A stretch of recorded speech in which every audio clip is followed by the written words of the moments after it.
suis né en Algérie, mais dans la partie plutôt sud, c'est-à-dire saharienne.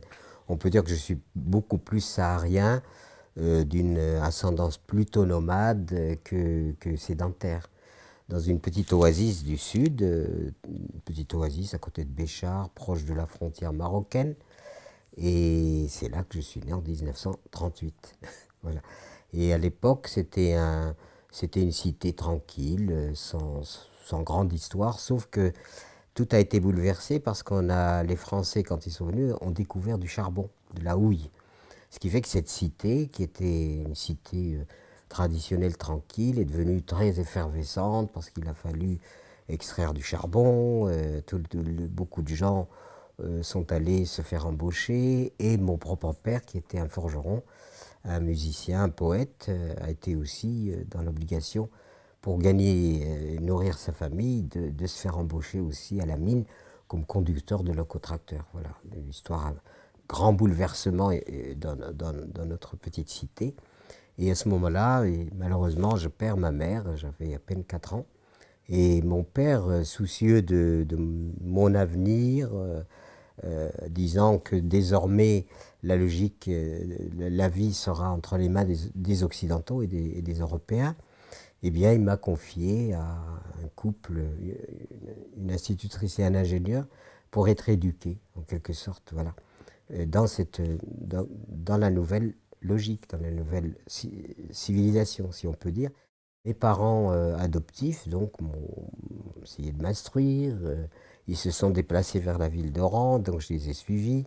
Ensuite, ben, je me suis trouvé à Oran, où j'ai fait divers métiers, dont celui d'employé de banque. Et puis, prothésiste, j'ai fait de la prothèse, mais enfin, c'est des petits métiers. Et dans l'ambiance générale de la violence algérienne, ben, j'ai dû quitter l'Algérie et je suis arrivé à Paris. Dans le microcosme parisien, je m'interrogeais beaucoup sur la condition humaine. Beaucoup, sur la condition humaine dans la modernité. Et cette condition humaine dans la modernité, à tort ou à raison, je l'ai considérée comme de l'esclavage salarié. C'est-à-dire que je devais troquer toute mon existence contre un salaire. Et ça m'a paru quand même chèrement payé, exorbitant. Et en fait, on était dans un monde répétitif, dans les mondes où les gens refont toujours les mêmes choses, et dans ce microcosme qui me paraissait, enfin, laborieux, mais pour quelle finalité finalement, sinon simplement mériter d'avoir sa gamelle, quoi. C'est tout. Il n'y avait rien d'exaltant. Et donc c'est la raison pour laquelle bah, j'avais rencontré une jeune fille dans le même établissement. Et comme il se trouve qu'on avait une convergence d'idées, d'esprit, on a décidé un retour à la terre en Ardèche en 1961.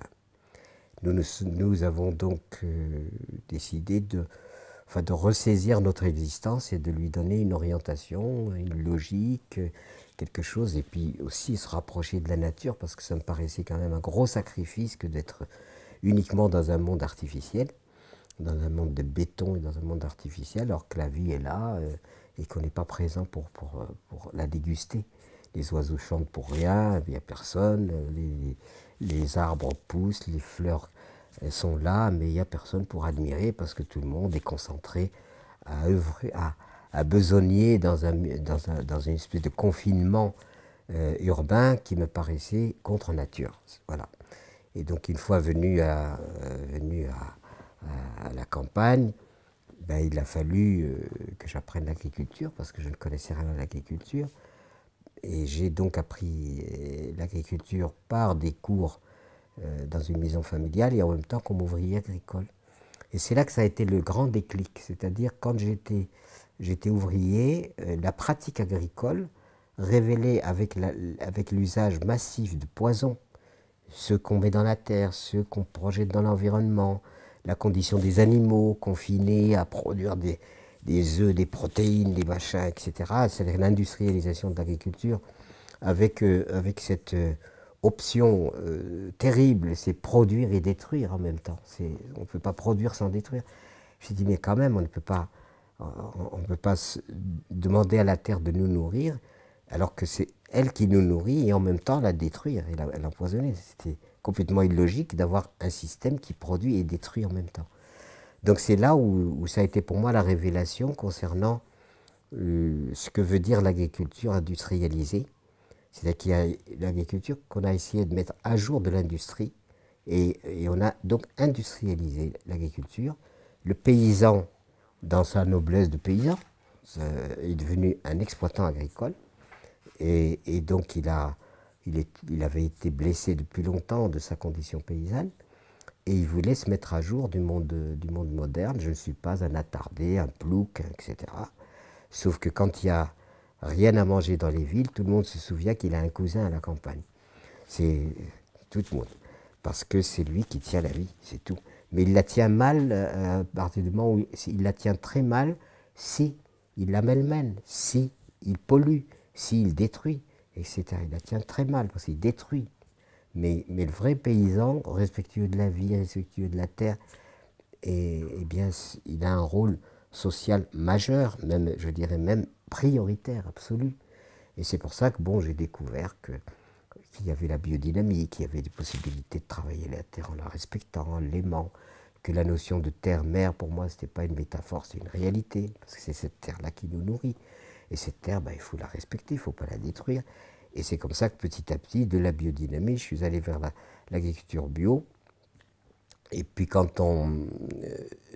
ce moment-là, on rentre dans une toute autre logique, c'est-à-dire au lieu de détruire, on rentre en coopération.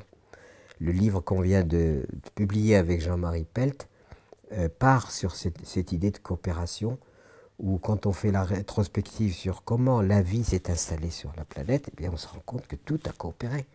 Les microbes, les mammifères, tout a coopéré pour que la vie advienne. Et ensuite, quand l'être humain est arrivé, eh ben il a instauré la dualité. Dualité de l'humain contre l'humain, dualité de l'humain contre la nature. Et donc cette dualité, malheureusement, il n'y a qu'à regarder les informations aujourd'hui, toute la planète pleine de cette dualité. L'humain est contre l'humain, l'humain contre la nature. On fait le bilan des dégâts faits sur la vie à laquelle nous devons la vie, évidemment. Ça nous amène à comprendre qu'aujourd'hui, est-ce que l'être humain a besoin de la nature? La réponse c'est oui. Est-ce que la nature a besoin de l'être humain? La réponse c'est non. À bon entendeur, salut. Voilà. Si on n'a pas compris ça, on n'a rien compris du tout.